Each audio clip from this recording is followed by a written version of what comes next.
ಇಲ್ಲ, ನಗರಸಭೆ ಆಯುಕ್ತರು ಹಾಕಿ ಅಂತ ನಾವು ನಮ್ಮ ಪೌರಾಡಳಿತ ಸಚಿವರು, ಹೌದೌದು, ಪೌರಾಡಳಿತ ಸಚಿವರಿಗೆ ನಾವು ಗಮನ ಹರಿಸಿದ್ದೀವಿ. ನಾನು ಇವತ್ತು ಸಹ ಬೆಂಗಳೂರಿಗೆ ಹೊರಟಿದ್ದೀನಿ ಅದೇ ವಿಷಯವಾಗಿ.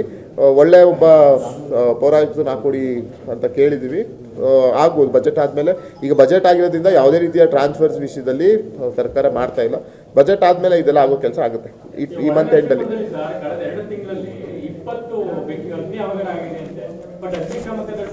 ಈಗ ನಾನು ಹೊಳೆನರಸೀಪುರದಲ್ಲಿ ರಿವ್ಯೂ ಮಾಡಿದೆ. ನಿನ್ನೆ ನಾನು ರಿವ್ಯೂ ಮೀಟಿಂಗ್ ತೊಗೊಂಡಿದ್ದೆ. ಒಂದೇ ಒಂದು ಅಗ್ನಿಶಾಮಕ ದಳದ ವೆಹಿಕಲ್ ಇದೆ ಆಗಿದೆ ಅಂತ ಹೇಳಿದ್ರು. ನಿನ್ನೆ ನನಗೂ ನನ್ನ ಮಾಹಿತಿ ತೊಗೊಂಡೆ.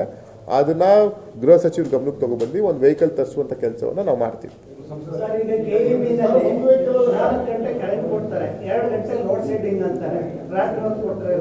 ಇಲ್ಲ, ಅದು ನಾಳೆ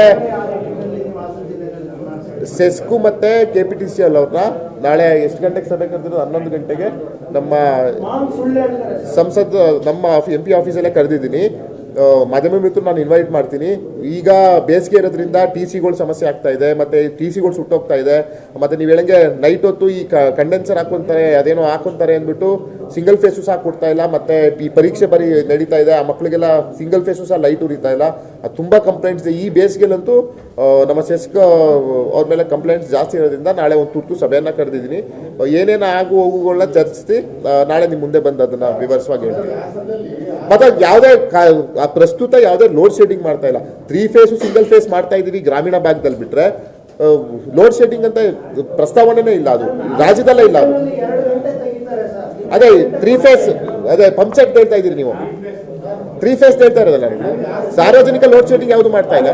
ಅದೇ 3 ಫೇಸ್ ಅಂದರೆ ಬಾವಿ ಲೈನ್ದು ಅದರಲ್ಲಿ ಆಗಿರೋದು ಸತ್ಯ.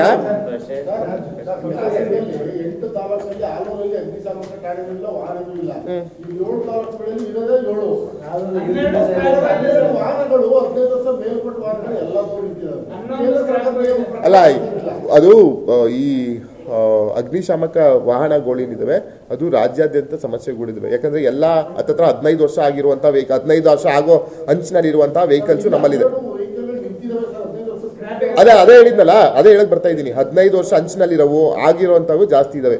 ಈಗೇನೋ ರಾಜ್ಯ ಸರ್ಕಾರದಲ್ಲಿ ಒಂದು ಪ್ರಸ್ತಾವನೆ ಮಾಡಿದಾರಂತೆ, ಎಲ್ಲರಿಗೂ ಹೊಸದು ಪವರ್ ಸ್ಟೇರಿಂಗ್ ಇರುವಂಥ ವೆಹಿಕಲ್ಸ್ ಕೊಡಬೇಕು, ಮತ್ತೆ ಹೊಲಗಳಿಗೆಲ್ಲ ಹೋಗೋಕೆ ಪವರ್ ಸ್ಟೇರಿಂಗ್ ವೆಹಿಕಲ್ಸ್ ಬೇಕು. ಈ ಮುಂಚೆ ಏನಿತ್ತು ಎಲ್ಲ ಮ್ಯಾನ್ಯುವಲ್ ಸ್ಟೇರಿಂಗ್ ಇತ್ತು, ಡ್ರೈವರ್ಸ್ಗೂ ಕಷ್ಟ ಆಗೋದು ಓಡಿಸೋಕ್ಕೆ.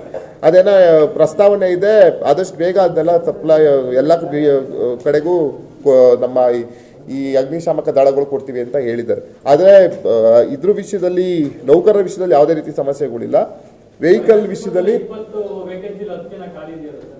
ಅಲ್ಲ, ಅಟ್ಲೀಸ್ಟ್ ಇಟ್ ಇಸ್ ಮ್ಯಾನೇಜಬಲ್. ಒಂದೊಂದು ಕಡೆ 3-4 ಜನ ಇದ್ದಾರೆ ನಮ್ಮ ಜಿಲ್ಲೆಯಲ್ಲಿ.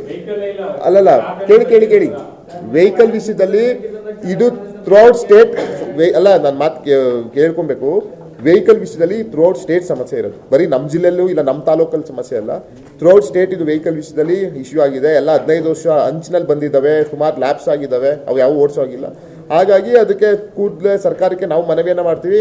ಸರ್ಕಾರ ಆಗಲೇ ಪ್ರಸ್ತಾವನೆಯನ್ನು ಸಲ್ಲಿಸಿದ್ದಾರೆ, ಗೃಹ ಇಲಾಖೆ ಪ್ರಸ್ತಾವನೆ ಸಲ್ಲಿಸಿದ್ದಾರೆ ಸರ್ಕಾರಕ್ಕೆ. ಕ್ರಮ ತಗೊಳ್ಳುವಂಥ ಕೆಲಸ ಮಾಡ್ತಾರೆ. ಇಲ್ಲ, ಮಾಡ್ತಾರೆ, ಎಲ್ಲ ಮಾಡ್ತೀವಿ.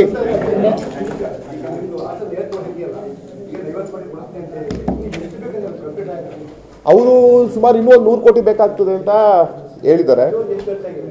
ಅದೆಲ್ಲ ಲೆಕ್ಕ ತಗೊಂಡು ನಿಮ್ಗೆ ಮಾಹಿತಿ ಕೊಡ್ತೀನಿ ನಾನು. 100 ಕೋಟಿ ಅಲ್ಲೇ ಯಾವುದಕ್ಕೆ? ATR 75 ಮಾತ್ರ. ಏರ್ಬಸ್ 320 ನಿಲ್ಲಲ್ಲ ಈಗ ಅಟ್ ಪ್ರೆಸೆಂಟು. 80 ಜನ ಕೂತ್ಕೊಳ್ಳುವಂತಹ ಏರ್ಕ್ರಾಫ್ಟ್ ಅದು ಮಾತ್ರ. ಈಗ 320 ಜನ ನಾವೇನು ಮಾಮೂಲಿ ಡೆಲ್ಲಿಗೆಲ್ಲ ಫ್ಲೈಟ್ ಮಾಡ್ತೀವಿ ಅದು ನಿಲ್ಲಲ್ಲ. 80 ಜನ ಏನೋ ಕೂತ್ಕೊಳ್ಳೋದಲ್ಲ, ಆ ಫ್ಲೈಟ್ ನಿಲ್ಲೋ ವ್ಯವಸ್ಥೆಗೆ ಈಗಿರೋ ಏರ್ಪೋರ್ಟ್ ಪ್ರಸ್ತಾವನೆಯೂ ಅಷ್ಟೇ.